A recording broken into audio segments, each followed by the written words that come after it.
Halo, apa kabar? Saya Alexander Mota dan hari ini saya akan menjawab sebuah pertanyaan tentang nyeri dada yang menjalar ke punggung. Saya telah menerima begitu banyak pertanyaan baik di kolom komentar video-video terbaru maupun dari semua video. Jumlahnya sudah lebih dari 120. Dan pertanyaannya banyak sekali. Saya tidak bisa menjawab semuanya, sayangnya. Tapi intinya, ya, hari ini pertanyaan yang akan saya jawab berasal dari Lady Anne Offs. Dia berkata seperti ini. Halo, selamat pagi. Suami saya merasakan sakit di bawah dada yang menjalar ke punggung sebelah kanan. Kira-kira itu apa ya? Baik, Lady Anne, begini. Ada banyak sekali hal yang bisa menyebabkan atau berkontribusi terhadap rasa sakit ini. Benar kan? Kalau itu terjadi di sisi kiri, itu akan sedikit lebih mengkhawatirkan. Kenapa? Karena jantung berada di sisi kiri dan memang sudah khas nyeri retrosternal, ya. Nyeri dada ini dengan penjalaran ke punggung, ke tulang belikat atau bahkan ke lengan kiri bisa menjadi tanda bahwa jantung sedang memberi sinyal agar Anda memperhatikan, memeriksakan diri. Baik, karena rasa sakit suami Anda ada di sisi kanan, sudah membuat kita berpikir tentang sisi lain dada, sisi lain diafragma, ya, yaitu hubungannya dengan hati. Saya tidak mengatakan bahwa hati suami Anda memiliki masalah, tetapi gangguan mobilitas dan perubahan pergerakan hati biasanya menyebabkan rasa nyeri kecil di daerah ini, di bawah dada dan kadang-kadang menjalar ke punggung, ya. Hal lain yang mungkin terjadi adalah masalah pada mobilitas tulang rusuk. Tulang rusuk ada di kedua sisi di sini, ya. Anggap saja setiap jari saya adalah satu tulang rusuk. Jadi, tulang-tulang rusuk ini harus bisa membuka ke depan dan ke samping, terutama tulang rusuk bagian bawah, ya, di bawah dada. Mereka harus membuka ke depan dan ke samping secara simetris. Ketika ada tulang rusuk yang tidak bergerak dengan baik, itu mengganggu pergerakan dan akhirnya menimbulkan nyeri pada tulang.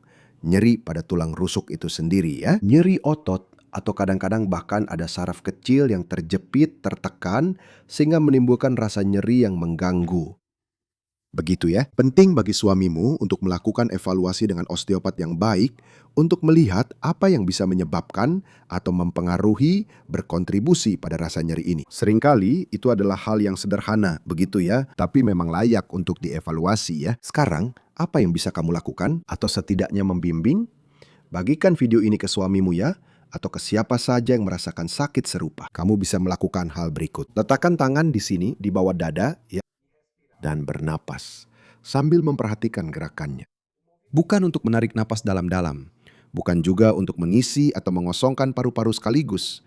Cobalah bernapas lebih panjang. Kamu akan merasakan gerakan tulang rusuk di tanganmu, benar kan? Tulang rusuk harus naik seperti yang saya bilang, ke depan dan ke samping secara simetris.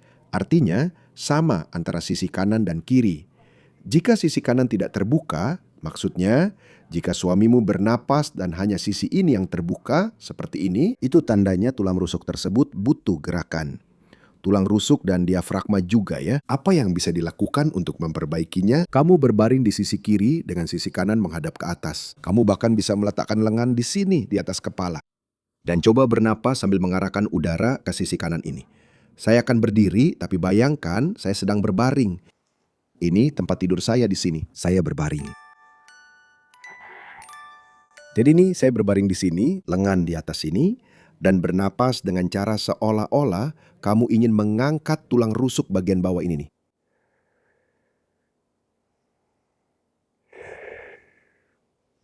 Dan ingat, ini adalah napas panjang ya.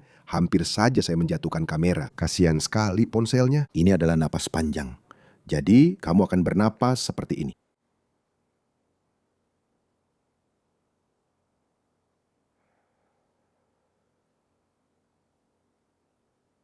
Pada awalnya mungkin sulit untuk menggerakkan bagian ini, tapi teruslah mencoba.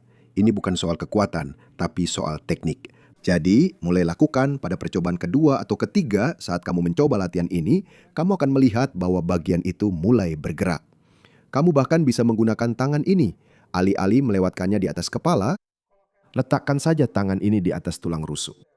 Dengan begitu, kamu akan bisa merasakan gerakan tulang rusuk dengan lebih baik. Lakukan ini 2 atau 3 kali sehari.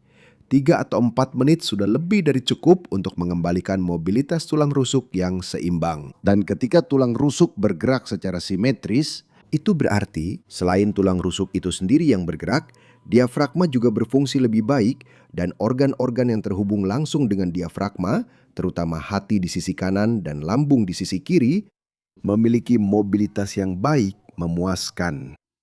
Oke, saya harap saya sudah membantu suamimu. Dan siapapun yang merasakan nyeri di tulang rusuk, nyeri yang menjalar ke punggung, benar ya, yang mengikuti garis tulang rusuk. Tapi ingat bahwa penting untuk memeriksakannya. Benar ya, karena seringkali rasa sakit ini bisa menjalar dari beberapa masalah lain. Jadi saya akhiri di sini dulu. Salam hangat dan sampai jumpa lagi. Subtitle.